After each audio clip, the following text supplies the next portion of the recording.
مسلمان کے تنزل کی جو سب سے بڑی وجہ بنی ہے اس دنیا میں، وہ ہے illogical کام.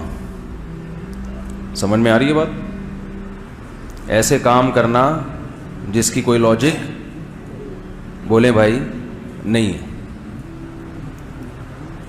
بغیر لاجک کے کوئی نہ کوئی چیزیں نکالتے رہنا بیٹھ کے. اور انگریز کی ترقی کا، جو دنیاوی ترقی کی بات کر رہا ہوں، اس کا جو چیز سب سے بڑا سبب جو چیز بنی ہے وہ ہے بغیر لاجک کے کوئی کام بولو بھائی نہیں کرنا.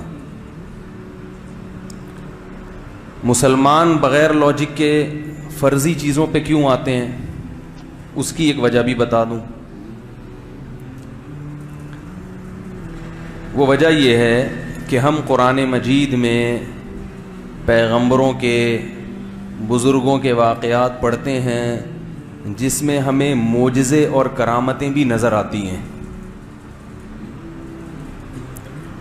تو ان واقعات سے ہم متاثر ہو کر، متاثر تو ہونا چاہیے لیکن جو اثر لینا چاہیے وہ نہیں لیتے. غلط اثرات، سائیڈ ایفیکٹ بھی ہوتے ہیں نا کسی چیز کے، جو ہماری نالائقی کی وجہ سے ہوتے ہیں. تو اس میں ہم ان معجزے اور وہ کرامات کا جو باب ہے اس کو زیادہ ہائی لائٹ کرتے ہیں. اور پیغمبروں نے جتنے گراؤنڈ ریئلٹی کو سامنے رکھ کر جو پالیسیاں بنائی ہیں، جو دعوت کو پھیلانے کے لیے محنتیں کی ہیں، اس کو پسے پش ڈال دیتے ہیں.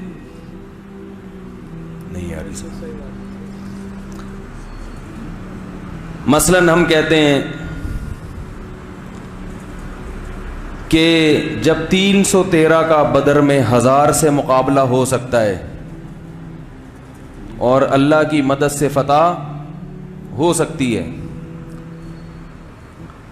تو ہم پولیس سے کیوں نہیں لڑ سکتے؟ ایک مثال دے رہا ہوں. ہم کسی سے کیوں ڈریں؟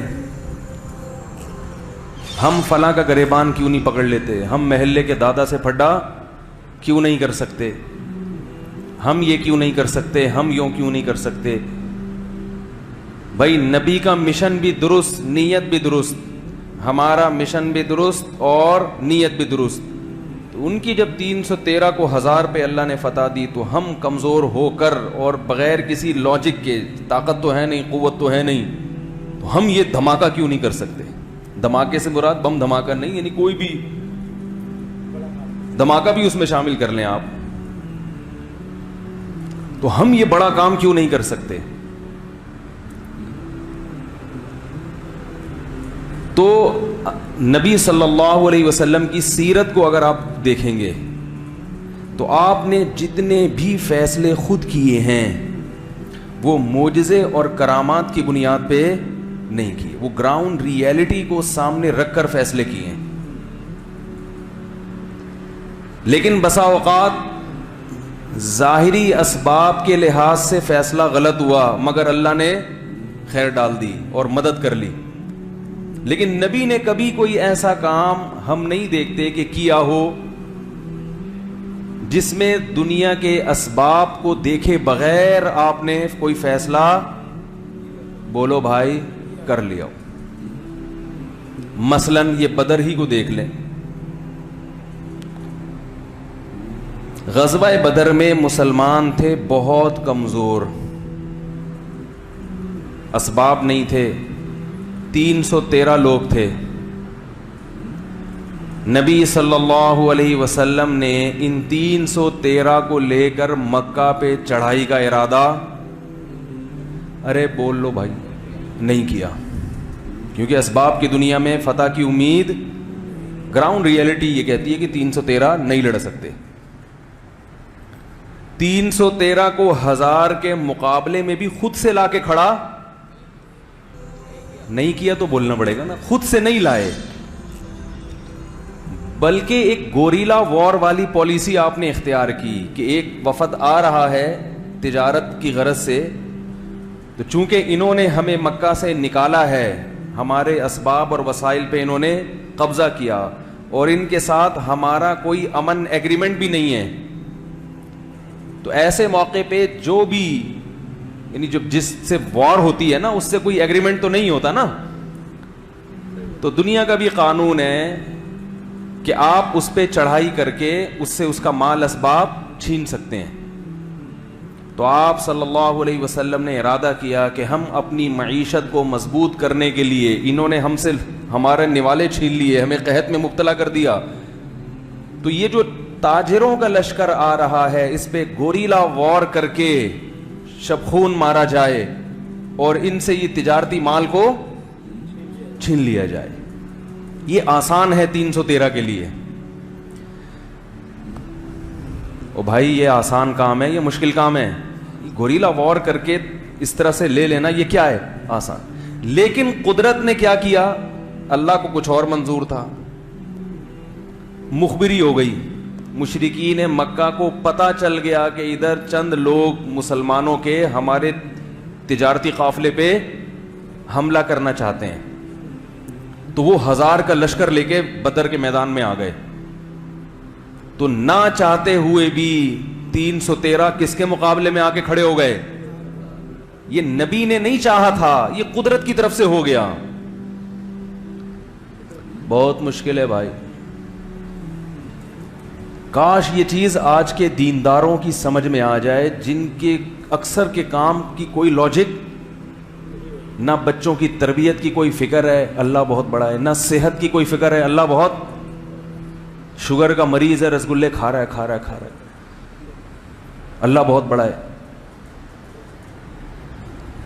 اللہ بڑا ہونے کا یہ مطلب ہوتا تو نبی صلی اللہ علیہ وسلم مکہ پہ حملہ کرنے کے لیے 10 سال انتظار کیوں کرتے؟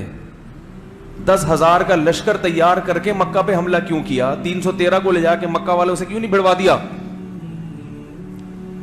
حالانکہ پیغمبر ہیں, سید الانبیاء ہیں, یقین ہے کہ میرے بعد کوئی نبی نہیں آئے گا اور میرا دین دنیا میں غالب ہو کر رہے گا. پھر بھی ایسا نہیں ہے کہ بس لے جاؤ, نا نا نا نا نا, گراؤنڈ ریئلٹی کو سامنے رکھو.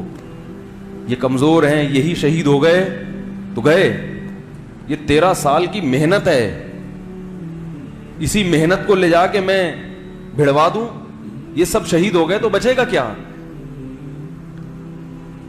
تبھی بہت سارے صحابہ جو بڑے مخلص تھے, جن میں کعب ابن مالک رضی اللہ تعالی عنہ, وہ فرماتے ہیں کہ میں بدر میں شریک نہیں ہو سکا چونکہ مجھے نہیں پتا تھا کہ ایسا ہو جائے گا.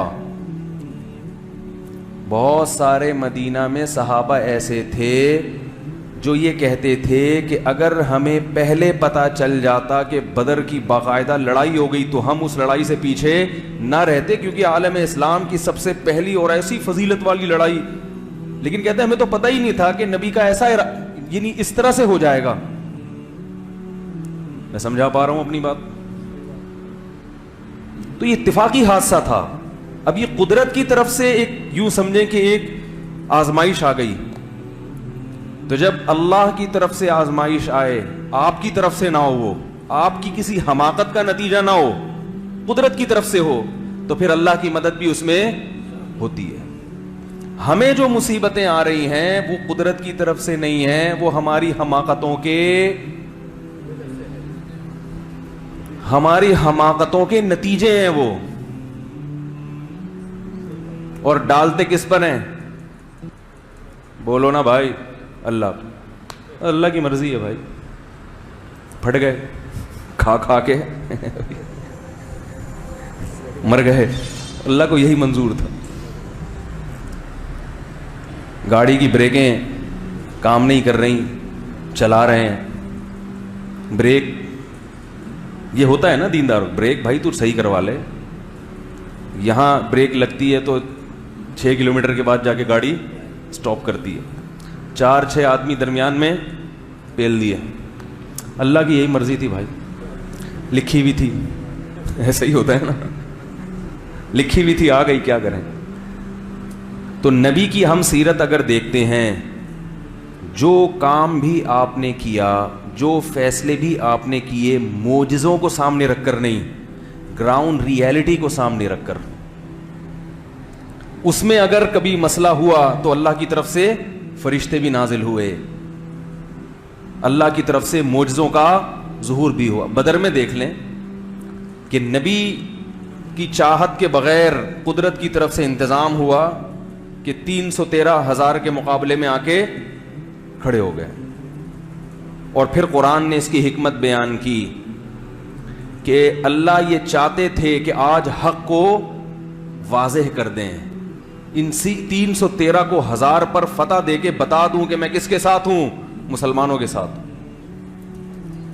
بھی اللہ نے چاہا ہے, ہمیں حکم نہیں ہے کہ ہم خود سے ایسا کوئی کام کریں جس کی اسباب کی دنیا میں کوئی لاجک نہ بنتی ہو. جیسے بعض دفعہ ایک آدمی بد پرہیزی کرتے کرتے کرتے بھی 100 سال عمر نکال لیتا ہے, اللہ بتا دیتے ہیں کہ زندگی کس کے ہاتھ میں ہے, میرے ہاتھ میں. اس کا مطلب یہ نہیں کہ آپ بد پرہیزیاں کرتے رہو. تو اللہ کی بعض دفعہ اللہ نے حضرت مریم کو شوہر کے بغیر بیٹا دے دیا, یہ بتانے کے لیے کہ میں اولاد دینے کے لیے عورت کے لیے شوہر کا محتاج نہیں ہوں. اس کا یہ مطلب نہیں ہے کہ کوئی عورت بغیر شادی کے بچہ طلب کرے کہ حضرت عیسیٰ ہو گئے تھے تو میرے بھی. کیا خیال ہے بھائی؟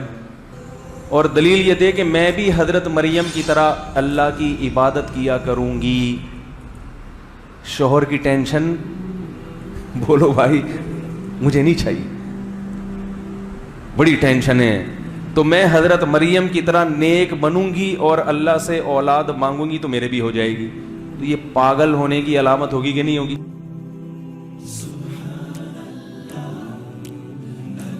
Welcome to QuranRecites.com, where there are lectures of renowned Islamic scholars, nasheed in English, Arabic and in Urdu, Quranic recitation with translation, Islamic videos and much more.